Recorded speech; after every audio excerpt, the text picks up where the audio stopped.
La CIA contra el movimiento hippie. El plan consistió en cambiar el punto de atención de los nuevos revolucionarios. Sus esfuerzos debían dirigirse hacia otras cuestiones, no hacia la meta de promover un cambio político.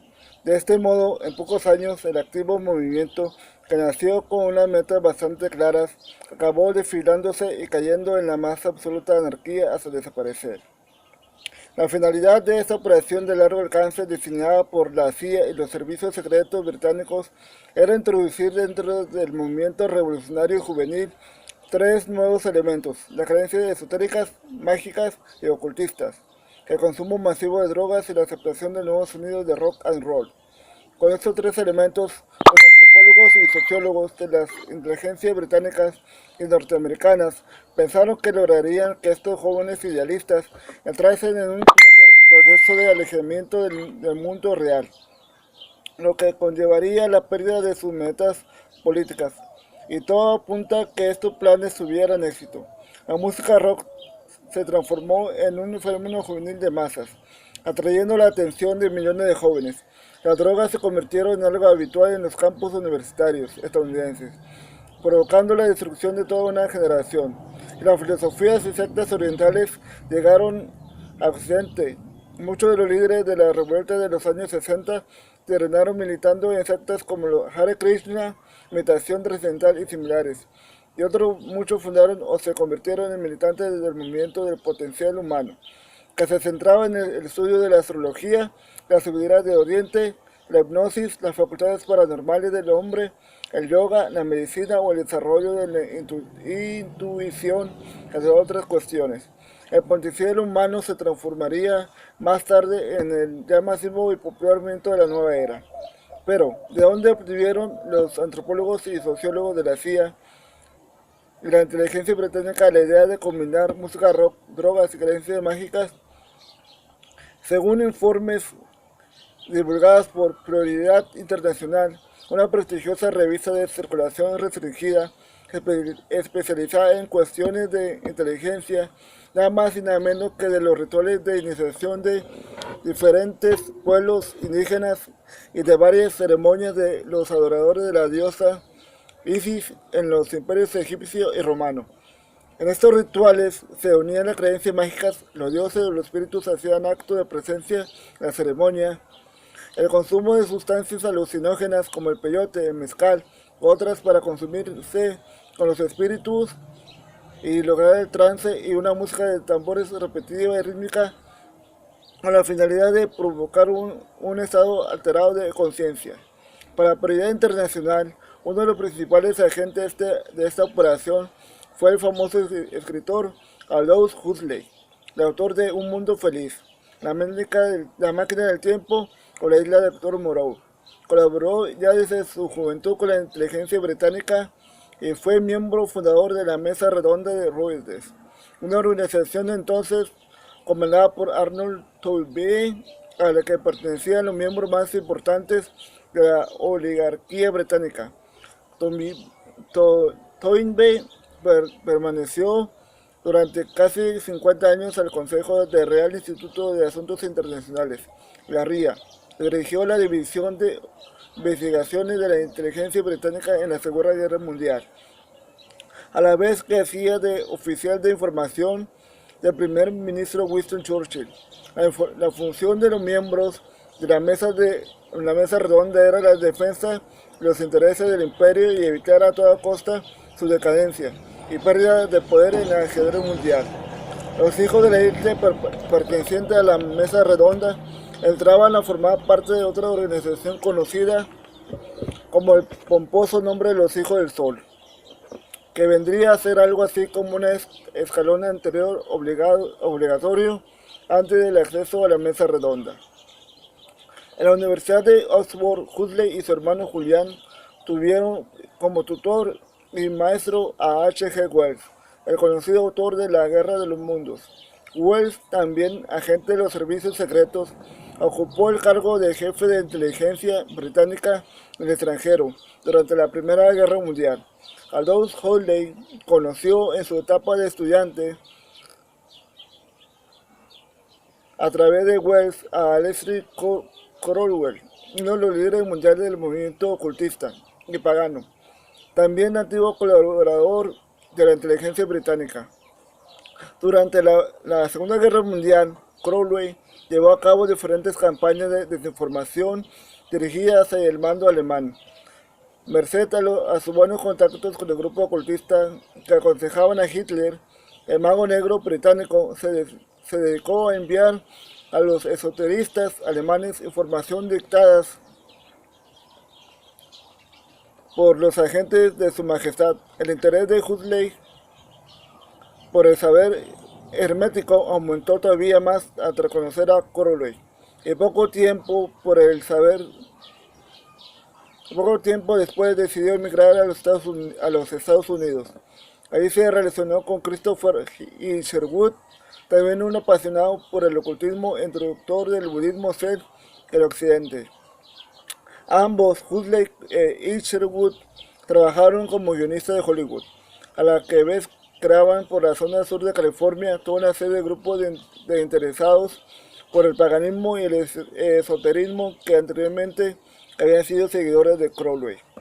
Años más tarde, Huxley regresó a Gran Bretaña, donde permaneció durante algún tiempo hasta que a principios de 1952 volvió a asentarse en los Estados Unidos, esta vez acompañado por su médico personal y fiel amigo Humphrey Osmond.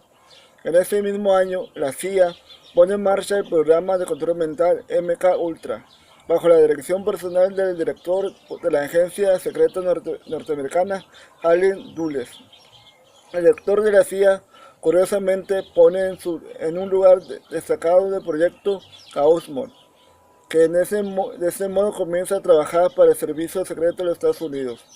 Pocos meses después, Osmond y su amigo Aldous Huxley celebraron una serie de reuniones en la Universidad de Chicago para poner en marcha un plan de experimentación con mescalina y LSD. En esa época, Huxley comenzó a consumir mescalina y fruto de ello fue uno de sus libros más importantes, La Puerta de la Percepción, obra que puso de moda la idea entre la juventud norteamericana que los alucinógenos tenían la capacidad de expandir la conciencia hacia otras realidades desconocidas. Huxley estaba convencido de que la renovación religiosa de los Estados Unidos vendría de las drogas y no de los predicadores. Huxley y el ya convertido en científico de la CIA Humphrey Osmond siguieron ampliando su trabajo sobre los efectos de los alucinógenos con algunos individuos pertenecientes a los grupos ocultistas que el escritor había fundado en su primer viaje a los Estados Unidos. Recordemos que la base del proyecto MK Ultra de la CIA era también estudiar los efectos de las drogas en el ser humano. Entre los voluntarios conejillos de indias de Osmond y Huxley se encontraba algunos de los que años más tarde se convertirían en líderes de la contracultura estadounidense.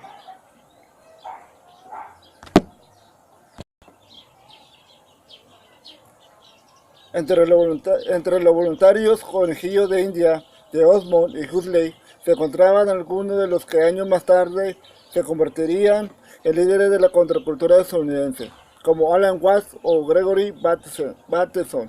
Watts era un experto en religiones orientales y un defensor del uso mítico del LSD, con la finalidad de descubrir nuestro yo interno.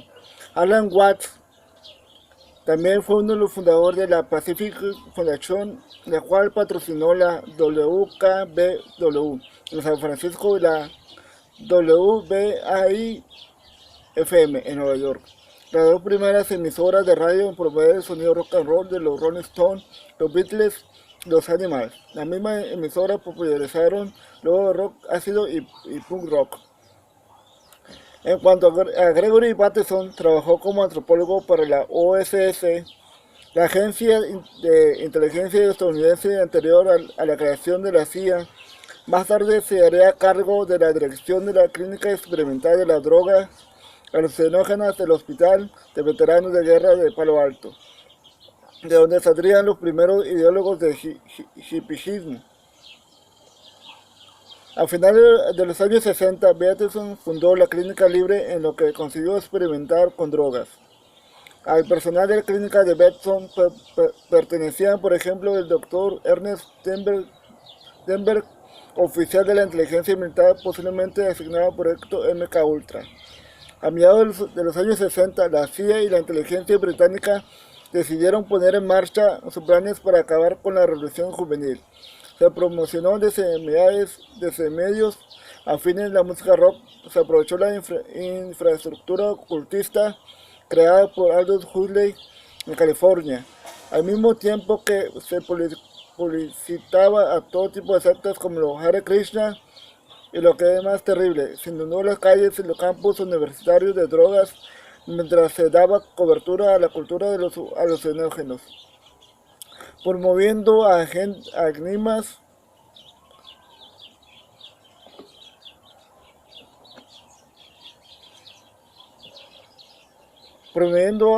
agentes como Watts, Peterson y Sherwood. Timothy Leary, uno de los líderes de la contracultura, acusando en múltiples ocasiones de trabajar en el proyecto MK Ultra, o Stan Hilborn, el mayor difusor del uso de LSD como expandidor de la conciencia. Croft comenzó a trabajar sobre los efectos de LSD ya en 1956 en el Instituto Psiquiátrico de Praga. Años después se trasladaría a los Estados Unidos, continuando ahí sus experiencias en el Centro de Investigación Psiquiátrica de Maryland. Croft, tras haber guiado personalmente más de 4.000 sesiones con LSD, llegó a la conclusión de que esta droga puede actuar como un catalizador de la conciencia. En un amplio informe elaborado por el Boletín de Inteligencia por Unidad Internacional sobre los verdaderos intereses tras la Revolución Juvenil, leemos: a finales de los años 60, Huxley fue nombrado profesor conferencista del Instituto Tecnológico de Massachusetts en Boston. Estando en esta ciudad, Huxley organizó en Harvard un círculo paralelo a su equipo en la costa oeste. En el grupo de Harvard estaba Huxley, Osmond y Watts, venido de California, más Timothy Leary y Richard Alpert. El tema aparente del seminario de Harvard era la religión y su significado en la edad moderna. Se trataba en realidad de planear la contracultura de rock ácido. En la época de Harvard, Huxley estableció contacto con el presidente de una empresa farmacéutica que por esa época tenía un contrato con la CIA para producir grandes cantidades de LSD y psilocibina, otro alucinógeno sintético. Para la operación MK Ultra, en esa misma época, también Leary comenzó a comprar por su cuenta grandes cantidades de LSD a la farmacéutica. De las discusiones del seminario de Harvard, Leary armó el libro La experiencia psicodélica, basado en el antiguo libro tibetano de los muertos.